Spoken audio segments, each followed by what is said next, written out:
Greetings, traveler. I am Sir Nox, the teller of tales. Would you like to hear one? Before we get started, please consider subscribing to the channel, as it helps immensely. This one is called My Neighbor the Neckbeard, or How I Accidentally a Jackass into the Group. Extra long. I'm not quite sure how that title reads, but okay. I've always been paranoid about experiencing one of these horror stories, but at the same time, I always wondered what it was like.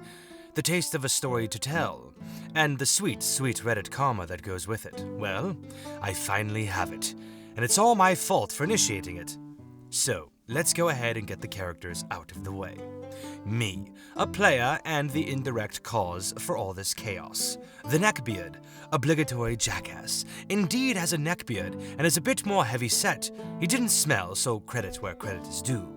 Bilbo, DM of Game 1, and player of what would have been Game 2, will fight to the death for me. Nugget, another friend that will defend the group's honor, bless her heart. Jubilee, resident boss, and a assault survivor. Her character in game number 1 has a fire sword. Both of these are important for later. To my friends, I have no regrets giving you the stupidest names possible. There's also a couple of other people, but they aren't important to the story and just kind of watched everything go down. Let's start with a preface for how the Neckbeard got involved in this situation. The reason I say it's my fault is because he's a neighbor from my subdivision that I knew in high school. I never had classes with him because he was a few years younger than me, but we rode the bus together and talked about nerdy stuff like, of course, D&D. He talked about his world building for a pre-built campaign that he modified, and he seemed like he knew his stuff. So I figured, man, a person I know in real life, maybe, just maybe. So I brought up the idea, possibly bringing in a friend I know to invite to the D&D group. Big mistake. Never introduce someone as a friend when they're an acquaintance. We all agreed and decided to give him a trial run in the form of a one-shot. He came into the server, he introduced himself, and all was good. At least until the night of the one-shot. Sadly, I did not join this one-shot because I was tired. Yeah, seriously. I just got back into college, so my sleeping schedule was getting a little whack, and I wanted to just get some sleep. How do you invite someone, make them the DM, and then bail on the first campaign? Even a one-shot? What is wrong with you? Anyways. But while I slept, my other friends started a group chat separate from the server, and I found myself in it. Obviously wasn't there, so I technically can't speak directly, but my friends were pretty much live blogging the whole thing and noted the following. Neckbeard joked about his character's mom telling him to not be a sexual assaulter. Talked about his character being horny a lot, made a racist joke about the Mexicans taking Texas. Yikes. One of the people in the session left for a second and his wife is Mexican. That's terribly uncomfortable. Having an uncomfortable obsession with Jubilee's one-shot character and flirting with said character without any prior permission or chemistry. And Jubilee's character clearly stating her lack of consent. His response is, have you ever heard of the Good Samaritan law? Jubilee and someone else were already shipping their two female characters outside of the game anyways, so seeing a cisgender man butt into a blooming lesbian relationship is pretty yikes. This obsession would persist even after the one shot. So basically a train wreck. A sad, horny train wreck. I ended up profusely apologizing for even inviting Redneck in the first place and clarifying our relationship, and they basically said I didn't have to apologize and that it wasn't my fault he ended up being like that. That is true, it is his fault, and you didn't know better. Unfortunately, you introduced him to your friends, which sucks, but honestly, you leaving for the one-shot is, that's the part I can't get over. Obviously, this guy is a huge problem, and, you know, it's good that your friends recognize that you weren't the one saying the things or doing the things that he did.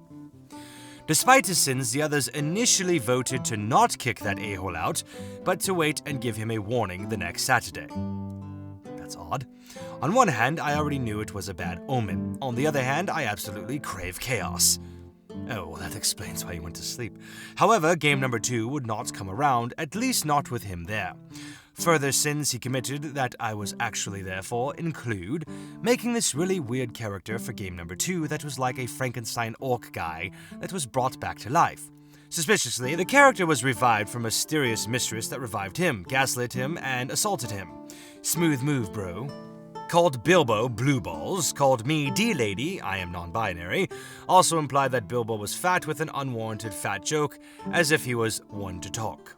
Complaining about how everyone makes the joking stereotype of everyone in Alabama screwing their cousins, and declaring the jokes were, and I quote, made by low-down Yankee scum that wish to degrade the heart of Dixie.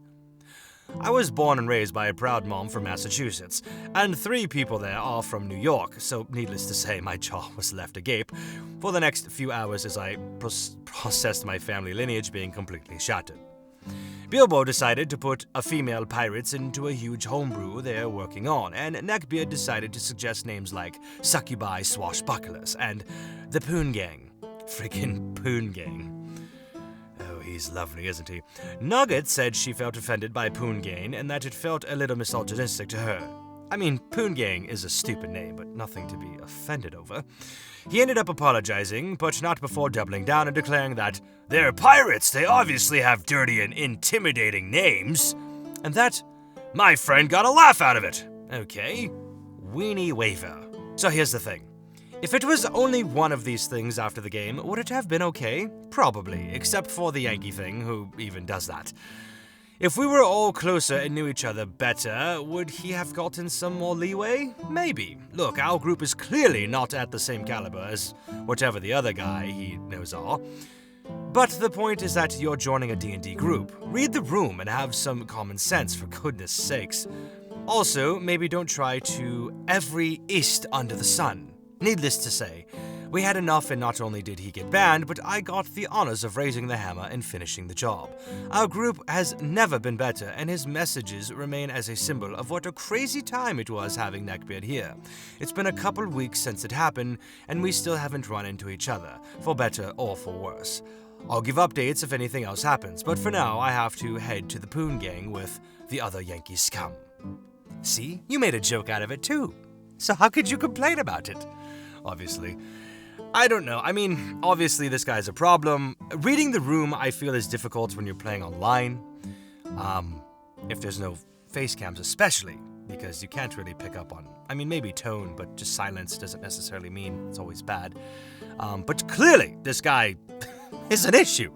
So good for you for getting rid of him, obviously. This sounds like a person that just maybe doesn't understand certain social things. You know, maybe they're just a little off in terms of, evaluating the things they say before they say them. Some people just like to be edgelords, and maybe, I don't know, I guess I'm just making excuses at this point because obviously this person is a problem. Interesting how you made an acquaintance, invited them though, and then didn't show up for the one-shot. That's interesting. But other than that, obviously, yes, definitely a horror story, and good for you for getting him out. And kudos to your friends for not taking it out on you for this person being quite the weirdo. Anyways, that concludes our tale for today. If you'd like to hear more, come back and I shall tell you some.